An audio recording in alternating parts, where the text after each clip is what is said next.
Well, officially, I graduated from school in about '07, but ever since I can remember, I've always been a little bit affectionate towards massage, always stretching out the athletes in school and wrapping up ankles and knees. Just had a really good feel for it. But graduated in '07 from Center of Massage and Natural Health in Asheville, North Carolina.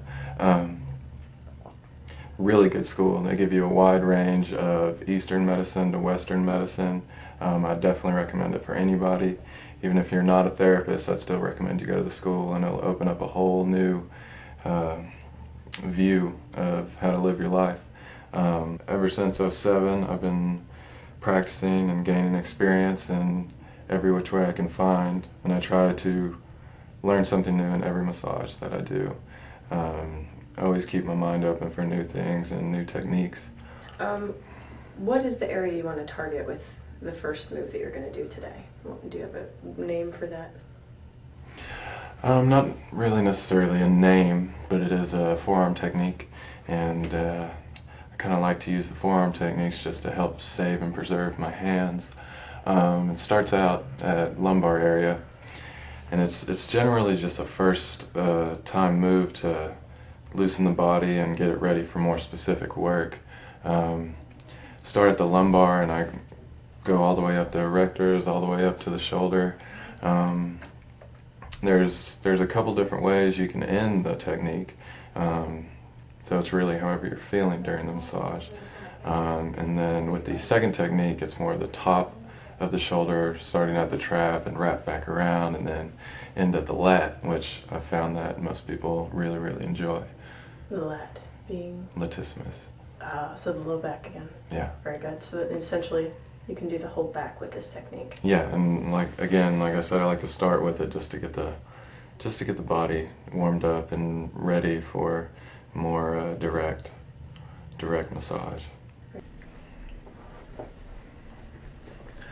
All right. Let me know when you're ready. Anytime. All right. So now I'll be showing you two techniques. Pretty general warm-up techniques, can be used in many different ways. First, when I have any client on the table, I like to let them be introduced to my touch.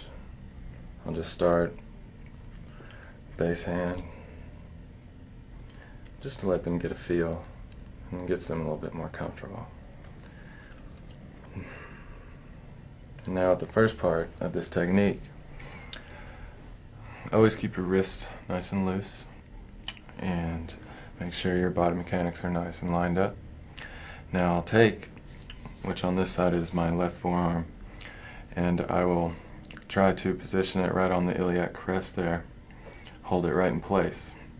That way you can get a nice range of motion going through the spine here with the other. Now before I start out with the lotion, I'm going to do a couple dry techniques. And this is just to get it ready, and it's almost like a stretch. Now I'll position my left on the iliac, and I'll take my right, and I'm focusing on her right side right here. And the first part I'm going to focus on lumbar area, and you just put enough pressure, and you want to be careful of kidneys as well. But I'll take that, and I'm using about this area of my forearm. I'll apply just a little bit of pressure, just to feel the skin stretch and everything want to stretch out. And I'll just push up like I'm doing now, and just get a nice general stretch to get the muscles warmed up and ready for the actual technique. And then you can actually just keep spider walking this technique all the way up. Put a little bit more pressure as I'm getting more precise with the position of my forearm. And I'll walk it up even more. You can get up into the rhomboid area just to give it a nice stretch. And just keep that wrist nice and loose. And if you want, while you're doing this, you can actually do some tapodema with your whole body. Just break it down inside.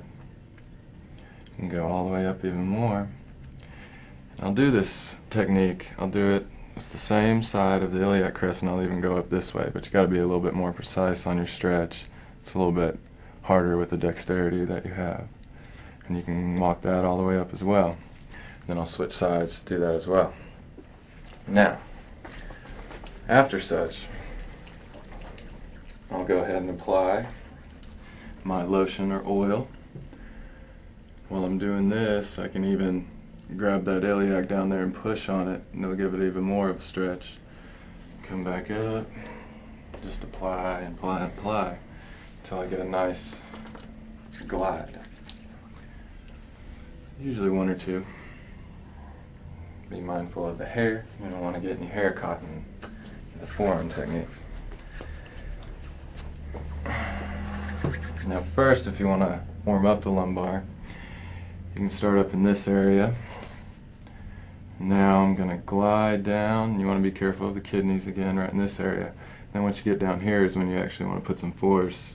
And once you hit that iliac crest, you can kind of push on it and give it a nice little stretch. You don't want to do it too much, but you can actually do this one on both sides as you're doing it.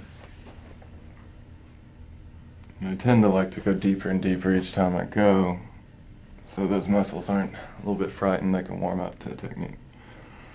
It's just a simple glide, kind of rolling the forearm at the end just to give it an extra little stretch.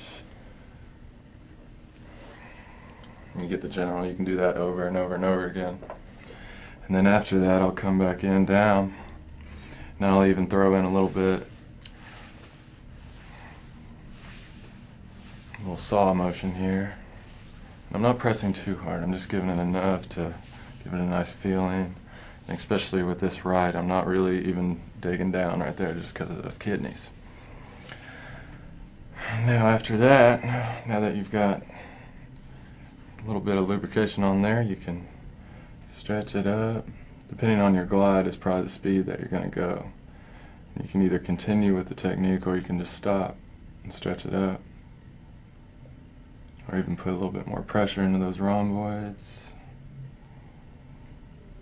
All the way, come back around. I'm going to go ahead and apply a little bit more lotion so I can get a better glide.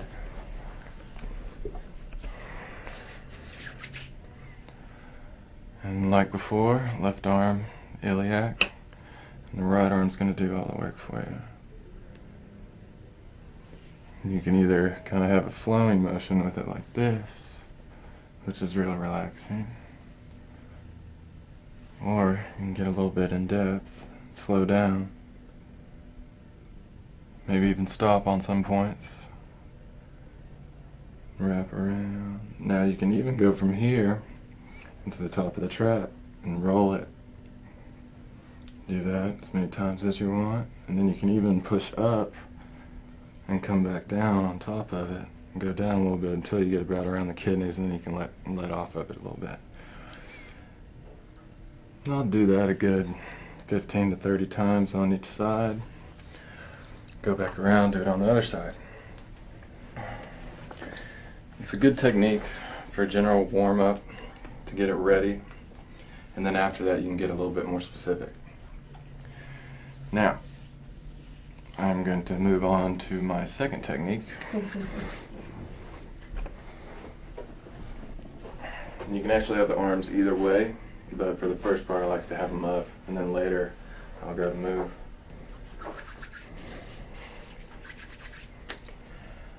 Alright, so second technique. I like to start somewhere at the shoulder area. Once again, watch your body mechanics, because this one will really, you'll try to lean over like that, so kind of going to drop the squat. Now I'm starting right at the trap, and I'm going to work towards the rhomboid. Then I'm going to come back around, I'm going to end with the insertion of latissimus dorsi right there. Now this one, typically most people have their problems right here all the way through, especially in the rhomboids. So when I start, I'm going to push up, pull it about right there, and then I'm going to come back around. And you can even pull this one down in too, and just keep it going. And then once you get the feel of it, you can start the flow of it. That's really cool. Now with this one, you can go to a lot of different areas. If you wanted to, you could carry it all the way down and come back up. So on the other side, you come back, go all the way.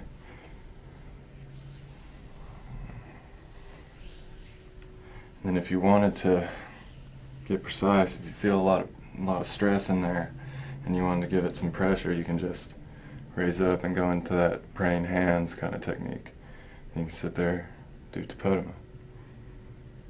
Just loosen it up. You just got to be careful.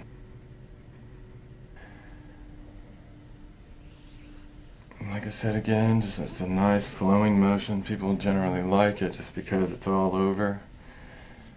It's in this area, it really gets a lot of stress with all the things that we're doing nowadays, like driving, constantly holding our arms like that, and it's stretching out those rhomboids.